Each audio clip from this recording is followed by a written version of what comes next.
اللہ اللہ اللہ۔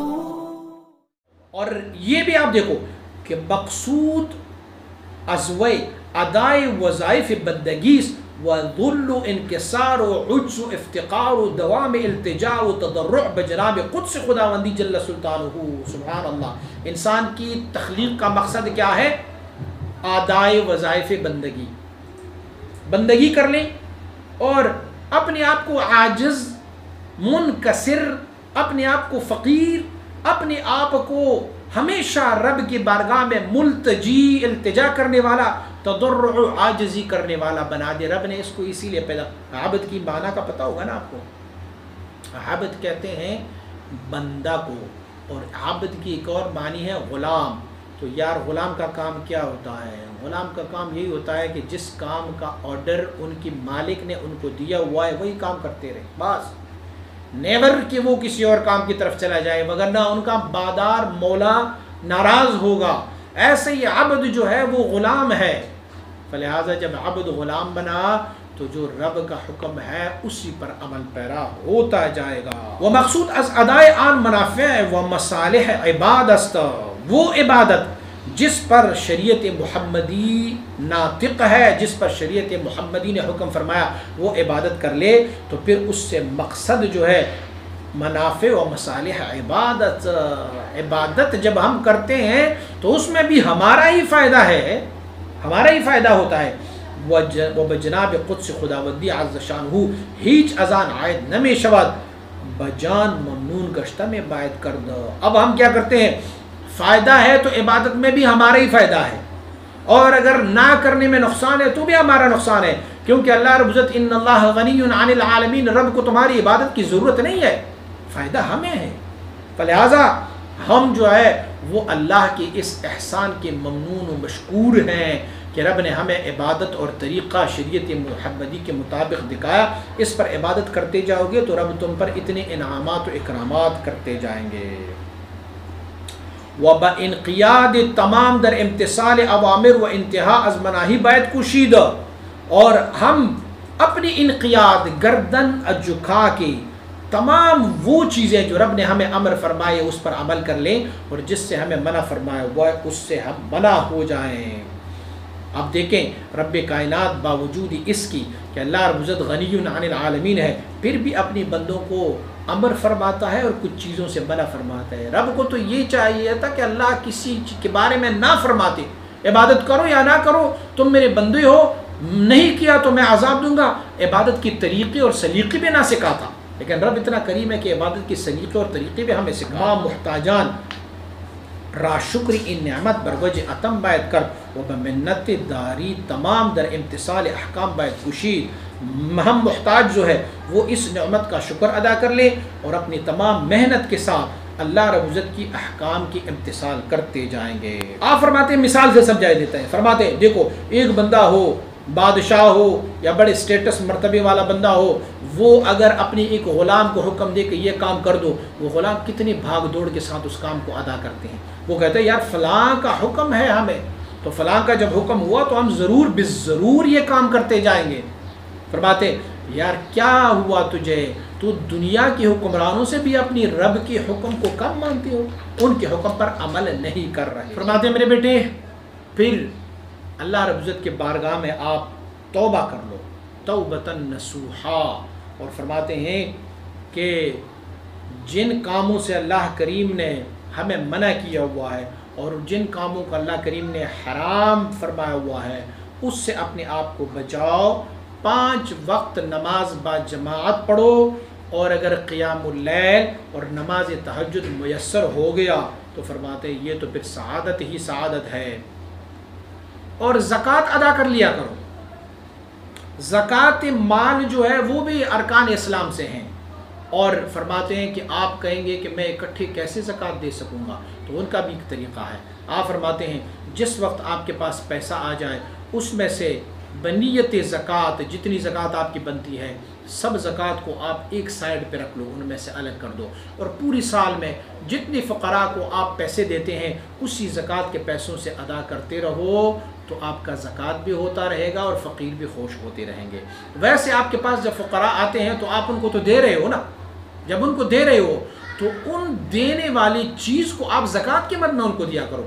شروع سے آپ زکوٰۃ کا مال الگ کر دو اور پھر جو بھی فقیر آئے اسی زکوٰۃ کے مال سے ان کو بنیت زکوٰۃ دیتے رہو، تو فقیر بھی خوش ہوتے جائیں گے اور زکوٰۃ بھی ادا ہوتا جائے گا۔ اور فرماتے ہیں اگر ایسے نہیں ہے تو فرماتے ہیں جو بھی آپ کے پاس فقیر آئے تو ان کو اس وقت آپ زکوٰۃ کی مد میں پیسے دیا کرو۔ جب زکوٰۃ کے مد میں پیسے دیا کرو گے تو آپ وہ جو آپ پر مشکل بنتا ہے کہ میں اکٹھے اتنے پیسے کیسے زکوٰۃ میں دے سکتا ہوں، تو وہ بھی آہستہ آہستہ کم ہوتے جائیں گے اور آپ کا زکوٰۃ جو ہے وہ بھی ادا ہوتا جائے گا۔ فرماتے ہیں اے میرے بیٹے، چونکہ نفس بذات بہت بخیل ہے اور اللہ رب العزت کی احکام سے وہ سرکش ہے، تو اسی لیے میں آپ کو بڑی تاکید کے ساتھ یہ باتیں سنا رہا ہوتا ہوں۔ اچھا، نفس کتنا سرکش ہے؟ ہر وہ کام جو آپ اللہ کے حکم سے کرنا چاہیں گے نفس اس میں خلل ڈالتا جائے گا۔ نفس تجھے نہیں چھوڑیں گے کہ وہ کام آپ کرو۔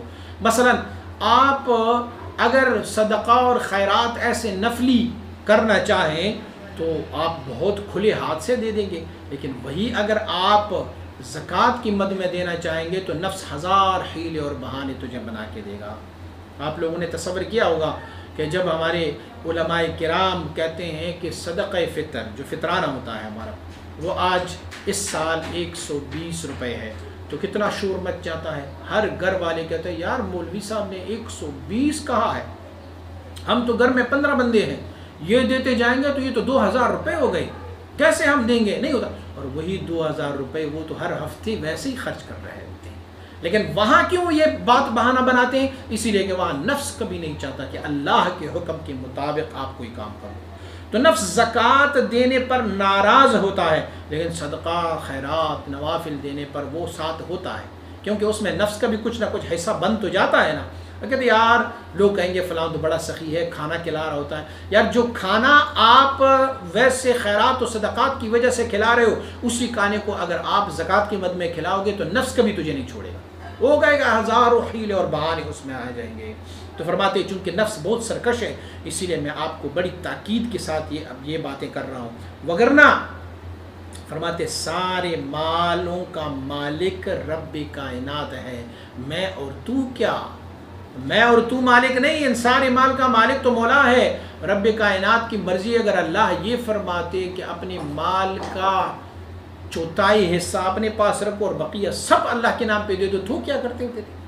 لیکن رب نے اتنا کرم فرمایا ہوا ہے کہ 2.5% ہمیں اللہ رب العزت نے اس میں رکھا ہوا ہے زکوٰۃ۔ وہ فرماتے ہیں اس کے ساتھ ساتھ آپ حقوق عباد میں بھی بہت کوشش کرتے رہو، اور یہ بھی کوشش کرتے رہو کہ کسی بندے کا حق تمہارے ذمے نہ رہ جائے۔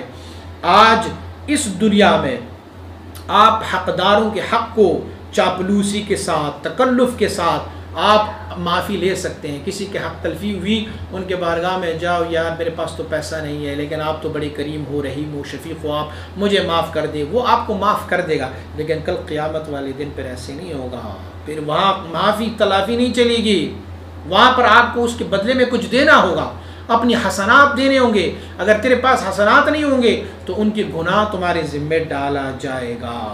تو اسی لیے آپ حقوق العباد میں بھی آپ کوشش کر لیا کرو۔ اور فرماتے ہیں میں آپ کو بار بار کہتا ہوں کہ احکام شرعیہ وہ حاصل کر لو۔ فرماتے ہیں احکام شرعیہ بھی کس سے حاصل کرو؟ از علماء آخرت بعد استفسار نمود۔ فرماتے ہیں آخرت والے علماء سے، دنیا دار مولوی سے نہیں، باقی آخرت والے اللہ والو، اللہ کے ولیوں کے بارگاہ میں جاؤ اور علوم شرعیہ وہاں سے حاصل کر لو، وہاں سے آپ حاصل کر لو۔ آپ مفسرین کرام کو دیکھتے جائیں گے، جتنی تفسیریں لکھی گئی ہیں نا اس میں سے وہ جو اللہ کے بندے ہوتے ہیں، جو اللہ کے اولیاء اللہ کے ساتھ جن کا رابطہ اور واسطہ ہوتا ہے، ان کی تفسیر بڑی الگ شان اور الگ قسم کی ہوگی، اور جن علماء کرام نے تفاسیر لکھی ہے اور ان کا کسی اللہ والے کے ساتھ رابطہ اور واسطہ نہیں ہوتا، ان کے تفاسیر کچھ اور طرح کی ہوں گے۔ فلہذا اگر آپ نے علم شریعت بھی سیکھنا ہے تو کسی اللہ والے کی بارگاہ میں جا کے کسی عالم اور عارف باللہ کی بارگاہ سے اسے حاصل کر لیا کرو، تاکہ ان کی علم کی وجہ سے، ان کی ورع اور تقوی کی وجہ سے، ان کی پرہیزگاری کی وجہ سے وہ علم تجھ میں بھی سرایت کرتے جائیں گے۔ اور آپ مبارک اسی طرح اپنے 2 خلفاء کا نام لے کے محمد خلیج اللہ صاحب کو فرما رہے ہیں کہ وہ 2 میرے علماء مریدین سالکین ہیں، ان سے آپ اخذ کرتے رہو تو آپ کو بہت فائدہ ہوگا۔